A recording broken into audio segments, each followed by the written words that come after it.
बहुसंख्य जनता शिक्षणापासून वंचित आहे. फोफावलेल्या संस्था, चळवळी, लोककल्याणकारी सरकार हे सारे असूनही शिक्षणाची लाजिरवाणी दैनाच आहे. खरं तर या सर्वांनी एकत्रितपणे वस्तीत, ग्रामीण, आदिवासी भागात अभ्यासवर्ग, व्यक्तिमत्व विकास वर्ग घ्यायला पाहिजेत. घरात अभ्यासवर्ग घ्यायला सुरुवात केली त्यावेळेला माझ्या मनात एक भाबडं स्वप्न होतं. प्राथमिक शाळेतल्या मुलांचा अभ्यास पक्का करून घ्यायचा. शालेय अभ्यासाच्या माध्यमातून त्यांचं व्यक्तिमत्व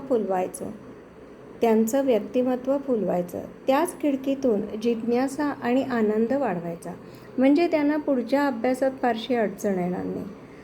वरच्या वर्गांना शिकवणारं कोणी इथं तिथं भेटेल आणि त्यांचा पुढील मार्गही सुकर होईल.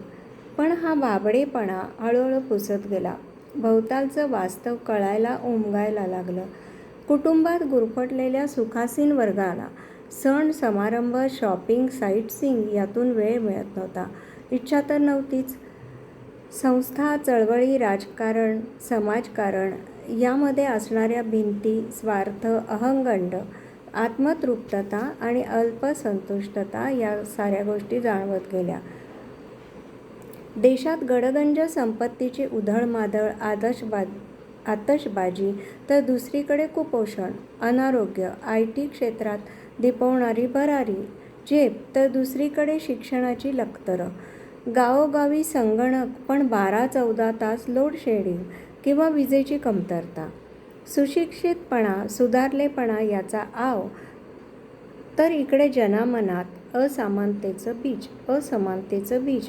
माणूस घडवण्याच्या दृष्टीने शिक्षणात कमतरता तर नाही ना असं जाणवायला लागलं.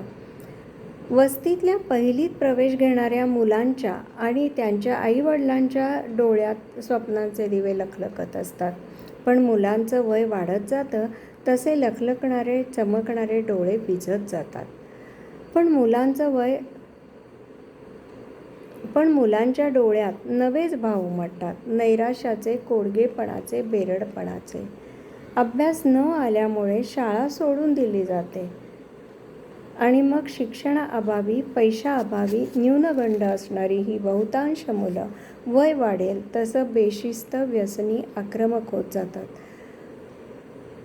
वस्तीच्या आसपास नजर टाकली तर बालवधू, बालमाता दिसतात. तसेच भग्न स्वप्नांचे दुर्दैवी किशोरवयीन व युवाही दिसतात.